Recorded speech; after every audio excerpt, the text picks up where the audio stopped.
आपका हाथ ऐसे एकदम से उठना कम हो जाए, या आप ऊपर उठा रहे तो धड़ाम से नीचे गिर जाए, मतलब हाथ में वीकनेस आ गई। इसी हाथ में ही हमने पैर को भी कवर किया है। कुछ केसेस में आपके पैर में वीकनेस आ जाती है। योगा हमारी दोनों चीज़ों को कवर करती है। उससे हमारा स्ट्रेस लेवल भी कम होता है और हमारी बॉडी की फिजिकल एक्टिविटी तो साथ साइड बाय साइड हो ही रही होती है। बोला नहीं जा रहा है, जीभ उठनी बंद हो गई है, स्पीच कई बार बिल्कुल चली जाती है, कई बार उसके वर्ड जो हैं लड़खड़ा जाते हैं। तो एज फॉर स्पीच ये लगभग स्ट्रोक और पैरालिसिस एक ही चीज एक ही चीज है, एक ही बात है। मतलब एक तरफ का हिस्सा काम करना बंद कर दिया। जैसे हार्ट से रिलेटेड डॉक्टर साहब डिजीज होती तो कहते हैं कि आप का जो फूड है उसमें उससे रिलेटेड दिक्कतें होती हैं।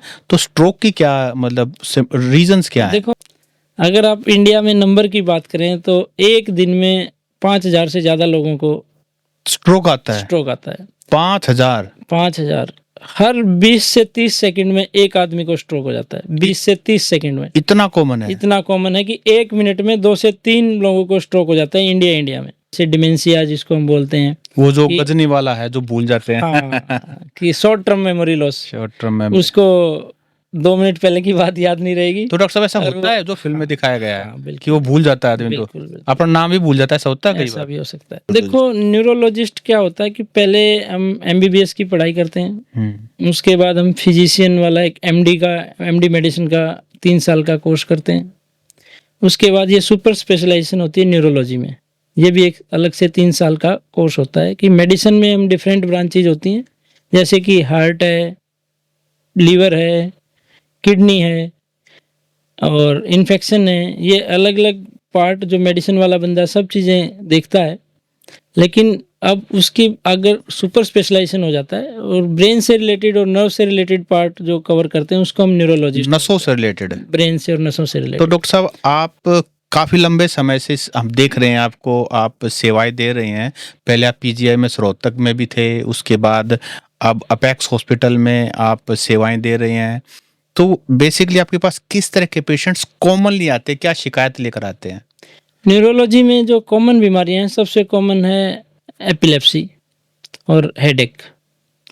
एपिलेप्सी जिसे मिर्गी बोलते हैं, वो भी कॉमन बीमारी है। हेडेक जिसमें कि कॉमनली माइग्रेन और टेंशन टाइप हेडेक, ये 2 कॉमन बीमारियां हैं। ये तो वो हैं जो ओपीडी के जो कॉमन पेशेंट्स होते हैं। इसके अलावा न्यूरोलॉजी में जो हमारे सबसे सीरियस प्रॉब्लम हम मानते हैं आज के ज़माने में, जिसका इंसिडेंस भी काफ़ी बढ़ रहा है, वो है स्ट्रोक, लकवा, पैरालिसिस या फालिस जो हम बोलते हैं।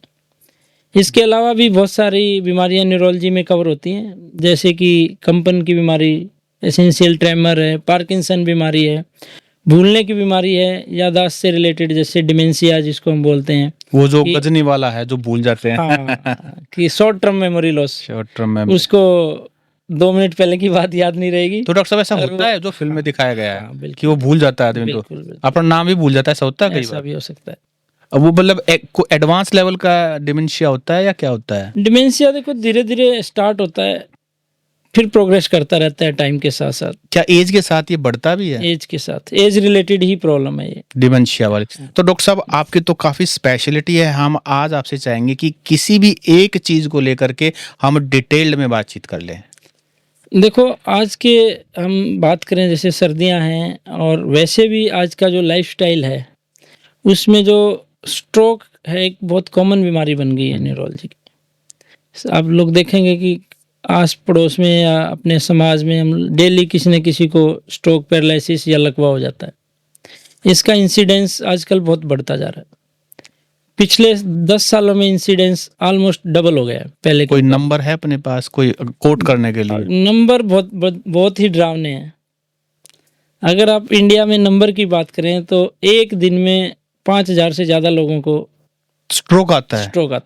5,000 हर 20 से 30 सेकंड में एक आदमी को स्ट्रोक हो जाता है। 20 से 30 सेकंड में इतना कॉमन है कि एक मिनट में 2 से 3 लोगों को स्ट्रोक हो जाता है इंडिया में।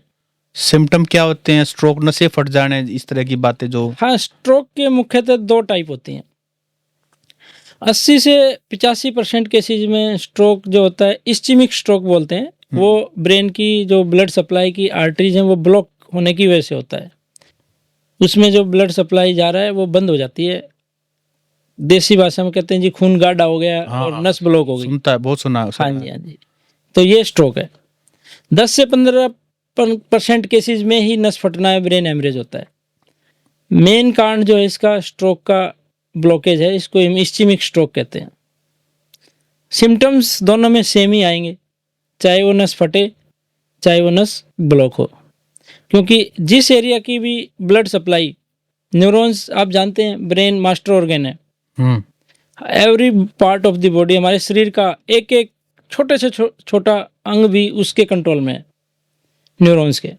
और वायर्स के थ्रू न्यूरॉन्स कंट्रोल रखते हैं बॉडी का। हमारी बॉडी का प्राइम मिनिस्टर है एक तरह से। हाँ, मोदी जी हैं। मोदी जी सबको कंट्रोल करते हैं, सारी चीजों का कंट्रोल रखते हैं। अच्छा, अगर किसी भी पार्ट में ब्रेन के कुछ प्रॉब्लम आ जाती है, जैसा कि हमने बताया कि नस ब्लॉक हो जाए या नस फट जाए, तो उस एरिया के न्यूरॉन्स को ब्लड सप्लाई नहीं मिलेगी, और जब ब्लड सप्लाई नहीं मिलेगी तो वो ब्रेन का हिस्सा काम नहीं करना। ये तो टाइप 1 हो गया। दूसरा टाइप स्ट्रोक एक अम्ब्रेला टर्म है। अच्छा, ये सारे सिम्टम्स को कवर करता है, उसके बारे में भी मैं बताऊंगा कि अगर ब्लॉकेज हो गई या नस फट गई तो उस एरिया का कंट्रोल, जैसे सपोज करो इस हाथ का एरिया ब्रेन में कंट्रोल कर रहा है, अपोजिट होता है।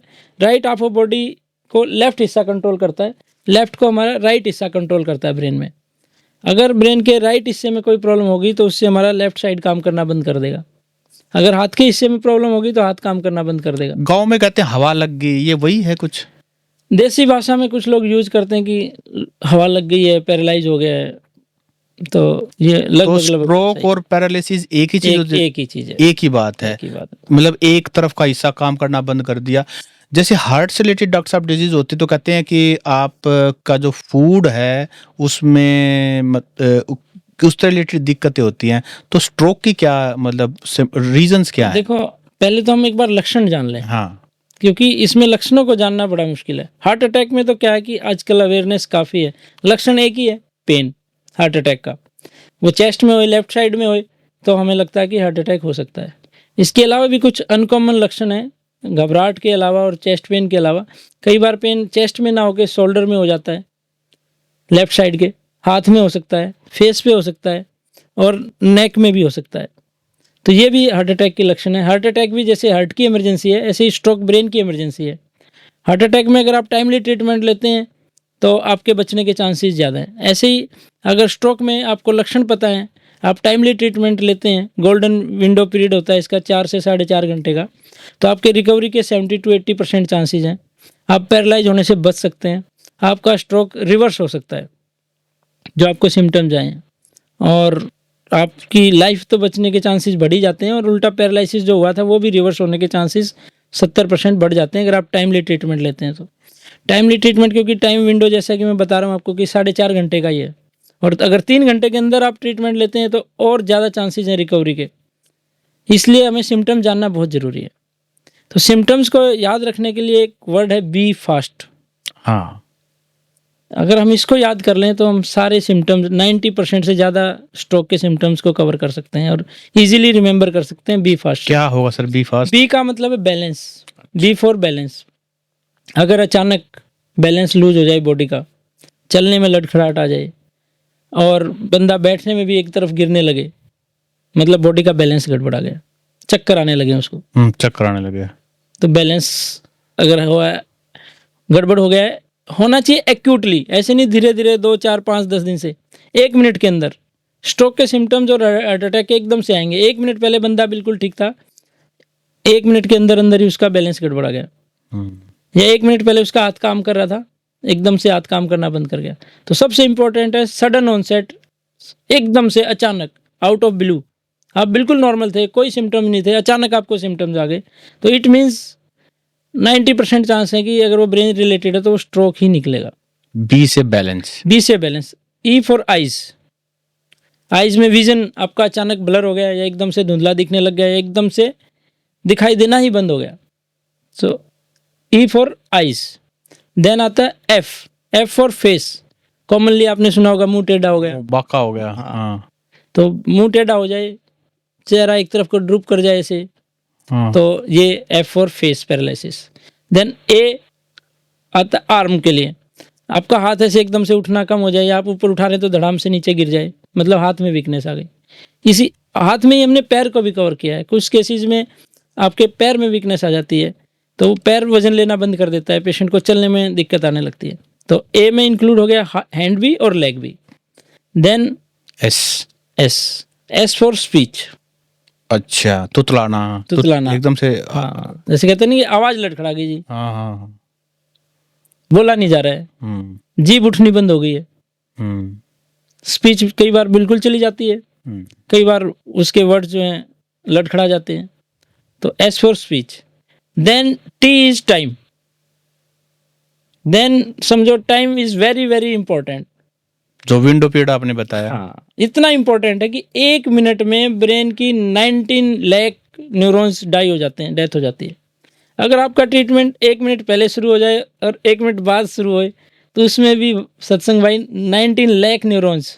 अच्छा डॉक्टर साहब, अगर किसी गांव में आ जाए और हॉस्पिटल दूर हो, तो बीच में क्या कुछ जो साथ लेकर कुछ कर सकते हैं? करे तो डॉक्टर ही का, कुछ ऐसा है जो वो ध्यान रखे? देखो, स्ट्रोक और हार्ट अटैक में यही मेन डिफरेंस है, क्योंकि हार्ट अटैक में एक ही पैथोफिजियोलॉजी होती है, एक ही कारण होता है कि हार्ट की नस ब्लॉक हुई है, उससे पेन हो रहा है। बहुत लोग सवाल पूछते हैं कि हम लोगों से भी जैसे पूछता है कि हम लोग बोलते हैं कि हार्ट अटैक के लिए आप घर में हमेशा एक किट बना के रखें, हेल्थ किट। अगर आपको हार्ट अटैक आता है तो हम लोग बोलते हैं कि या तो डिस्प्रिन आप खा लीजिए, चबा लीजिए, या सॉर्बिट्रेट की गोली होती है जो कॉमनली मिलती है कि जीभ के नीचे उसको रख लीजिए आधी गोली तोड़ के, और फिर आप तुरंत डॉक्टर के पास जाएं। क्योंकि हार्ट अटैक 100 के 100% ब्लॉकेज की वजह से होते हैं। हार्ट की आर्टरी कभी फटती नहीं है, ब्लॉक ही होएगी और उसकी वजह से ही पेन होएगा। इसलिए हार्ट वाले पेशेंट को तो हम बता देते हैं कि भाई आप घर में फर्स्ट एड किट रखें, और अगर ऐसे सिम्टम्स हैं, चेस्ट पेन हो, घबराहट हो, तो आप तुरंत इस गोली का यूज़ करें और तुरंत डॉक्टर के पास जाके अपना आगे का ट्रीटमेंट कराएं। ब्रेन में क्या है सत्संग भाई, 2 डिफरेंट मैंने बताया कि 85% चांस तो है कि आपको ब्लॉकेज हुआ होगा, और 15% चांस है कि आपको ब्रेन हेमरेज या आपकी नस किसी पेशेंट की हो सकता है फट गई हो। क्लिनिकली किसी सिम्टम के बेस पे कितना ही एक्सपीरियंस न्यूरोलॉजिस्ट और डॉक्टर हो ये नहीं बता सकता कि आपको ब्लॉकेज हुई है कि आपकी नस फटी। इसलिए आप फर्स्ट एड जैसे डिस्प्रिन वगैरह ऐसी कोई भी दवाइयाँ, हमारी सलाह यही रहती है कि अगर आपको स्ट्रोक के सिम्टम्स हैं, जो बी फास्ट हमने बताया, इसमें से एक भी लक्षण आपके पास हैं, तो आप वेट ना करें। कोई फर्स्ट एड, सब फर्स्ट एड आपका टाइम वेस्ट कराएंगे, सीधा डॉक्टर के पास, सीधे डॉक्टर के पास है। ऐसे हॉस्पिटल में जाएं जहाँ CT MRI की फैसिलिटी हो और डॉक्टर स्ट्रोक का एक्सपीरियंस, स्ट्रोक स्पेशलिस्ट हो। तो डॉक्टर साहब, कॉजेज क्या है इसके? स्ट्रेस है क्या? देखो, कॉजेज के बारे में, रिस्क फैक्टर्स के बारे में हम बात करते हैं। कुछ मॉडिफाइबल रिस्क फैक्टर हैं जिनको हम बदल सकते हैं, जिनको हम ठीक करके अपना रिस्क कम कर सकते हैं। कुछ नॉन मॉडिफाइबल रिस्क फैक्टर्स हैं, जैसे कि एज हमारी हम बदल नहीं सकते। 55 ईयर्स के बाद स्ट्रोक का रिस्क बढ़ जाता है, और यही सेम फैक्टर हार्ट डिजीज़ के बारे में भी है, क्योंकि हार्ट डिजीज़ भी खून गाढ़ा होकर क्लॉट बनने की वजह से होती है, सेम ब्रेन में है। तो अगर हम दोनों तरफ की प्रिकॉशन लेंगे, एक तरफ की, तो हमारी किताब में एक डिक्टम है, heart and brain go side by side. अगर आपके लिए हार्ट में रिस्क है तो ब्रेन में भी, अगर ब्रेन स्वस्थ है तो हार्ट स्वस्थ होएगा, हार्ट स्वस्थ है तो ब्रेन स्वस्थ होएगा। तो रिस्क फैक्टर भी सेम है और प्रिवेंटिव मेजर्स भी सेम है। एज एक बहुत बड़ा कारण, एज बहुत बड़ा कारण है। जैसे जैसे एज 55 के बाद बढ़ती है, हर 10 साल पे आपका रिस्क ऑलमोस्ट डबल होने लगता है। एज के बाद एथनिसिटी, हमारी जो जेनेटिक मेकअप है, वो भी एक फैक्टर है। एशियंस में जो ब्लैक रेस हम बोलते हैं, वो उसमें भी थोड़ा सा हाई रिस्क होता है नॉर्मल जो यूरोपियन स्ट्रोक का। इसके अलावा जो और रिस्क फैक्टर्स हैं, उसमें सबसे कॉमन बात करें तो हाइपरटेंशन बहुत बड़ा कॉमन रिस्क फैक्टर, बीपी जिसको कहते हैं, बीपी, हाई बीपी। और नंबर 2 पे आता है sugar, blood sugar, diabetes patient. अगर किसी आदमी को शुगर है तो उसको, जिसको शुगर नहीं है उसके मुकाबले 5 गुना ज्यादा रिस्क है स्ट्रोक या हार्ट अटैक आने का।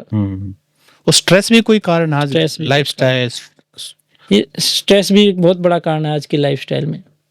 माइंड रिलैक्स नहीं हो पाता है, नींद प्रॉपर ना आना भी एक कारण है, स्लीप डिस्टर्बेंस, वो भी आपको लॉन्ग टर्म में बीपी बढ़ने के चांसेस और स्ट्रोक आने का रिस्क फैक्टर बढ़ जाता है। इसके अलावा एक और कारण है लिपिड, जो हम बोलते हैं ना कोलेस्ट्रॉल। तो वो भी अगर हाई है तो स्ट्रोक होने के वो हार्ट का भी है, कोलेस्ट्रॉल, हाई इसलिए तो कोलेस्ट्रॉल, मैंने बोला दोनों भाई हार्ट हैं। और ब्रेन दोनों भाई हैं, एक साथ चलते हैं। तो डॉक्टर साहब, जो हमारे लिसनर्स हैं, ऑडियंस हैं, वो ऐसा क्या करें कि हार्ट और ब्रेन दोनों को स्वास्थ्य, क्या कुछ ऐसी? देखो, सबसे पहले तो आपको इनके रिस्क फैक्टर समझने पड़ेंगे। एज है और जो हमारा जेनेटिक मेकअप है उसका तो हम कुछ कर कोई नहीं कुछ सकते नहीं कर सकता। इसके अलावा जो मोस्ट कॉमन फैक्टर्स हैं, डायबिटीज़, हाइपरटेंशन, हाई बीपी और कोलेस्ट्रॉल, ये 3 रिस्क फैक्टर्स हैं। इनका हम बहुत सारे लोग कहते हैं जी हमें तो कोई सिम्टम्स ही नहीं है, लेकिन 60% केसेस में शुगर इनिशियल 2-3 साल तक कोई सिम्टम्स नहीं देती है। बीपी 90% केसेस में 2-3 साल तक कोई सिम्टम्स नहीं देता है, तो इनका हमें रेगुलर चेकअप कराना चाहिए। कोलेस्ट्रॉल ऑलमोस्ट एसिम्टोमेटिक रहेगा सारी उम्र, सिम्टम्स बहुत ही कम आते हैं, बहुत कम लोगों को कोई सिम्टम्स आता है, रेयरली। तो WHO ये कहता है कि 25 ईयर्स के बाद एनुअली हेल्थ चेकअप होना चाहिए। अपने इंडिया की जो हमारी स्ट्रोक एसोसिएशन है वो ये कहते हैं कि भी 25 थोड़ा सा अर्ली है, हमारे पास थोड़ा संसाधन और की थोड़ी सी प्रॉब्लम है, रिसोर्सेज की, कॉस्टली टेस्ट होते हैं। तो 45 की एज के बाद हमें सारे रूटीन हेल्थ चेकअप में अपना शुगर लेवल, बीपी लेवल और कोलेस्ट्रॉल चेकअप और रूटीन चेकअप हर साल एक बार कराने चाहिए। तो डॉक्टर साहब, क्या ओवरवेट भी एक रीजन हो सकता है? उसके बाद में वही आ रहा था, अगला हमारा एक ओबेसिटी एक बहुत बड़ा रिस्क फैक्टर है। ओबेसिटी सबका एक मेटाबॉलिक सिंड्रोम बन जाता है। ओबेसिटी से आपका वेट बढ़ता है, हाई बीपी के चांसेस बढ़ जाते हैं, शुगर होने के चांसेस बढ़ जाते हैं, तो इसको हम एक मेटाबॉलिक सिंड्रोम एक्स बोलते हैं। और इसको नापने के लिए वेट के साथ साथ हमें अपनी BMI पे भी एक फोकस रखना चाहिए। BMI वेट और हाइट, बॉडी सरफेस एरिया सबको एक कंपोजिट मेजर है BMI, बॉडी मास इंडेक्स। 22.5 से नीचे होना चाहिए नॉर्मल हेल्दी कैटेगरी में। अगर ये 30 से ऊपर है तो आप ओबीज कैटेगरी। अच्छा डॉक्टर साहब, जैसे हमारे हरियाणा में बोलते हैं दूध दही का खाना, ये मेरा हरियाणा और हरियाणा के लोग इतने स्वस्थ हैं, ये हैं वो हैं, वो कहने के लिए बातें ठीक, हमारे तो बच्चे मेडल भी लेके आते हैं, सारी बातें, लेकिन एक आपने बताया कि 45। हाँ, तो 45 के बाद हरियाणा की ये हेल्थ के बारे में आप क्या कहेंगे, क्योंकि आपने तो बहुत एक्सपोजर है, पेशेंट्स भी आते हैं। देखो अब आजकल क्या है कि डाइट तो ठीक है, हमारी दूध दही का खाना अच्छी बात है, इसमें काफ़ी सारे न्यूट्रिशियस पार्ट हमें मिल जाते हैं, माइक्रो न्यूट्रिएंट भी सब मिल जाता है बैलेंस डाइट के हिसाब से देखें तो। लेकिन आजकल लाइफस्टाइल ऐसा हो गया है कि उतनी हम फिजिकल एक्टिविटी नहीं करते हैं, तो इनएक्टिविटी या लैक ऑफ फिजिकल एक्टिविटी भी हमारी सेडेंटरी लाइफस्टाइल बोलते हैं हम लोग, कि ये भी एक स्ट्रोक या हार्ट अटैक का एक रिस्क फैक्टर है। कई बार सुनता है डॉक्टर साहब की कोई बहुत एग्रेसिव स्पोर्ट में है उसको भी स्ट्रोक आ जाता है, बॉक्सिंग हो गया, रेसलिंग हो गया, जो बहुत ज्यादा हैवी। वही बात है कि ऐसा रेयरली होता है। 100 लोगों में कोई 1 या 2 ऐसे % रेयर केसेस सुने होंगे हमने कि जो एक्सरसाइज रेगुलर फिट पर्सन है उसको स्ट्रोक या हार्ट अटैक आया, क्योंकि कुछ चीज़ें जेनेटिक हैं। मैं भी बोला ना, जेनेटिक रिस्क फैक्टर्स हैं। आपकी बॉडी में ही कोई ऐसा कंस्टिट्यूएंट है जो आपके खून को गाढ़ा कर रहा है। बहुत सारे डिफाइंड फैक्टर्स हैं, हम लोग टेस्ट करते हैं उसके लिए भी, प्रोटीन C है, प्रोटीन S है, और भी कई तरह के टेस्ट हैं, उनका आप कुछ नहीं कर सकते। तो डॉक्टर साहब, नॉन मॉडिफाइबल रिस्क फैक्टर्स। हमारी सरकार भी काफी प्रमोशन दे रही योगा को, आयुर्वेदा के बारे में भी, तो क्या वेदा में ऐसा या योगा में ऐसा कुछ चमत्कार है कि इनको बैलेंस किया सकता है, इनको थोड़ा सा डिले किया सकता है स्ट्रोक को, हार्ट? देखो योगा भी क्या है, एक तरह की एक्सरसाइज ही है। उसका आपका पैटर्न अलग है। तो किसी भी तरह की एक्सरसाइज, योगा का main benefit exercise physical as well as mental. Yoga हमारी दोनों चीज़ों को कवर करती है, उससे हमारा स्ट्रेस लेवल भी कम होता है और हमारी बॉडी की फिजिकल एक्टिविटी तो साथ साइड बाय साइड हो ही रही होती है। इसलिए योगा का अपना एक मेजर बेनिफिट है, अगर आप करेंगे तो स्वस्थ रहने के चांसेस ज़्यादा रहेंगे। अच्छा डॉक्टर साहब, कुछ लोग क्या करते हैं, सर्दियों की बात है और बाथरूम में गीजर लगवा लेते हैं, तो और उसमें फिर धुआं हो जाता है, क्या ये भी कोई कारण है दम घुटने से, ये भी कोई स्ट्रोक का रीजन बन सकता है? देखो बाथरूम में जो धुआं होता है वो यूजुअली वेपर्स होते हैं हमारे, जो गर्म पानी है उससे, और बाहर जो एकदम टेम्परेचर कोल्ड है, वो बेसिकली ओनली वेपर्स है, उससे स्ट्रोक का इतना ज़्यादा रिस्क नहीं है जितना कि टेम्परेचर की वजह से। सर्दियों में स्ट्रोक के चांसेस 30% बढ़ जाते हैं। ये टेम्परेचर डिफरेंस की वजह से है, ना कि वो जो वॉशरूम या बाथरूम के वेपर से इतना डिफरेंस नहीं है। सर्दियों में हमारा बॉडी लोगों की एक्टिविटीज़ कम हो जाती हैं, फिजिकल एक्टिविटी लोग बहुत कम करने लग जाते हैं, और ऊपर से जो टेम्परेचर एकदम से कोल्ड होता है तो उसमें ज़्यादा चांसेस हो जाते हैं कि भी स्ट्रोक आए। तो डॉक्टर साहब, कई बार क्या होता है कि जैसे हम बैठ के उठते हैं, काफ़ी लंबी देर से बैठे हैं, लेट खड़े होते एकदम से चक्कर से आ जाते हैं, क्या ये कोई सिम्पटम है? यूजुअली ये सिंकोप बोलते हैं मेडिकल टर्मिनोलॉजी में। होता क्या है कि जब हम बहुत देर से बैठे हुए होते हैं, हमारा ब्लड सर्कुलेशन स्लो हो जाता है। सर्दियों में इसके ज़्यादा चांसेस होते हैं और ज़्यादा स्लो हो जाता है ब्लड सर्कुलेशन। और जैसे रात में अभी मेरे पास आज ही एक पेशेंट आया, वो रात में सोया हुआ था, 2 बजे उसको यूरिन की इच्छा हुई, उठ के वॉशरूम जाने लगा, थोड़ा सा उसने अनईजी महसूस किया, यूरिन पास करते करते वहाँ एकदम ज़्यादा चक्कर आया, बेहोश हो गया, गिर गया। 2-3 मिनट बाद वो उठ के अपने आप ही नॉर्मल हो गया, उठ के अपने आ गया। तो इसको हम सिंकोप बोलते हैं। हुआ क्या कि एकदम से वो उठा, सर्कुलेशन स्लो था, ऊपर से एकदम बाहर ठंडा मौसम, अंदर वो रजाई कंबल में था, एकदम जैसे ही चिल्ड में बाहर निकला तो उसका सर्कुलेशन का डायरेक्शन सारा ब्लड फ्लो पैरों की तरफ हो गया, और ब्रेन को ब्लड सप्लाई कम हो गई। ब्रेन को ब्लड सप्लाई नहीं मिली तो ब्रेन ने काम करना बंद कर दिया, उससे वो एकदम गिर गया। जैसे ही गिरा वापस सर्कुलेशन चालू हो गया, क्योंकि अब हार्ट को ऊपर पंप नहीं करना पड़ता, बॉडी सरफेस इक्वल हो गया उसका, ब्लड सप्लाई ब्रेन को मिली तो वो एकदम से नॉर्मल हो गया। तो इसको हम सिंकोप बोलते हैं। और जो एकदम से बैठते ही हैं, बहुत देर से बैठे हुए थे, एकदम से खड़ा हुआ, तो ये प्री सिंकोप है। हल्का लाइट हेडेडनेस हुई, हल्का सा चक्कर आया, लेकिन आप गिरे नहीं, आप बेहोश नहीं हुए। क्या लाइफ थ्रेटनिंग है ये या नॉर्मल है? अगर आप गिर जाते हैं, जैसे कि मैंने बताया, वो जो आज ही पेशेंट आया था वो गिर गया। गिरने के बाद क्या है कि हार्ट का जो ब्लड सर्कुलेशन अपने आप ही, क्योंकि सेम लेवल पे जाना है, उसने पंप एक्स्ट्रा पंप करने की ज़रूरत नहीं है। कि जब हम स्टैंडिंग पोजीशन में तब तो एक्स्ट्रा ब्लड प्रेशर की वजह से ही ब्रेन तक ब्लड पहुंचेगा, क्योंकि उसको हाई अप जाना है, अगेंस्ट ग्रेविटी काम करना है उसको। लेकिन जब वो गिर गया तो ग्रेविटी का फैक्टर एलिमिनेट हो गया, तो ब्लड अब सेम लेवल पे जा रहा है, तो तुरंत ही उसको ब्लड फ्लो ब्रेन की तरफ हो गया उसका।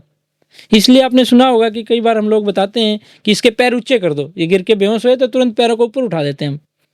जी। पैरों को इसलिए ऊपर उठाते हैं कि ताकि उसका जो ब्लड फ्लो है पैरों से वापस हार्ट की तरफ चला जाए और ब्रेन की तरफ चला जाए। तो अगर कोई पेशेंट जैसे बार बार चेयर है, आप नाई के पास आप या सैलून में आप अपना हेयर कटिंग करा रहे हैं या कुछ करा रहे हैं, उसमें भी कई बार नेक पे प्रेशर आके और पेशेंट बेहोश हो जाता है 1-2 सेकंड के लिए, वो डेंजरस पोजीशन हो सकती है, क्योंकि उसमें वो चेयर पे बैठा हुआ है, ही कांट फाइल डाउन। और जब तक वो नॉर्मल लेवल पे नहीं आएगा, कई बार ब्लड सर्कुलेशन स्लो, उसको वापस रिस्टोर करने में, ब्लड सप्लाई ब्रेन तक पहुंचने में थोड़ा टाइम लग जाता है, तो वो थोड़ा सीरियस वाली बात हो सकती है। अदरवाइज ये जो आप बता रहे हैं कि एकदम बहुत देर से बैठे हुए थे, एकदम से खड़े हुए, हल्का चक्कर आ गया, एल्डरली पेशेंट्स में जो डिहाइड्रेटेड हो सकते हैं उनमें इसके ज़्यादा संभावना रहती है। ये इतनी खतरनाक बात नहीं है, बट फिर भी हमें उसके लिए प्रॉपर इवेल्युएशन कराना चाहिए कि इसका क्या कारण हो सकता है।